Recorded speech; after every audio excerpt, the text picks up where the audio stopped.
Hello viewers, మనం ఈ వీడియోలో విశ్వంబర మూవీ గురించి క్రేజీ అప్డేట్ తెలుసుకోబోతున్నాం. మరి ఆలస్యం చేయకుండా వీడియోలోకి వెళ్ళిపోదాం. చంద్రం త్రిష ఇటీవలే విశ్వంబర షూటింగ్లో చేరింది. దాదాపు 18 ఏళ్ల తర్వాత ఈ సినిమాలో మెగాస్టార్ చిరంజీవితో జతకట్టింది.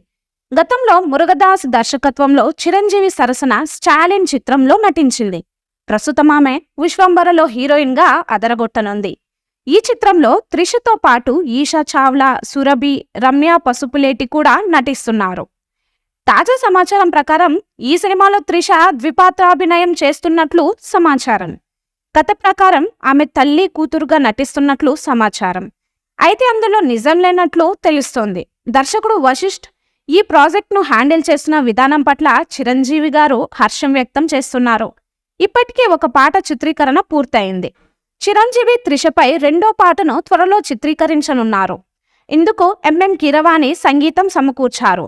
దాదాపు 30 ఏళ్ల తర్వాత చిరంజీవి సినిమాకు కీరవాణి సంగీతం అందిస్తున్నారు. ఈ మూవీపై మీ అభిప్రాయాన్ని కామెంట్ బాక్స్లో తెలియజేయండి. ఈ వీడియో మీకు నచ్చితే లైక్ చేయండి, షేర్ చేయండి, కామెంట్ చేయండి. మరిన్ని అప్డేట్స్ కోసం మన ఛానల్ని సబ్స్క్రైబ్ చేయండి. అలాగే పక్కనే ఉన్న గంట సింబల్ని గట్టిగా టంగ్ టంగ్ అని కొట్టేసేయండి.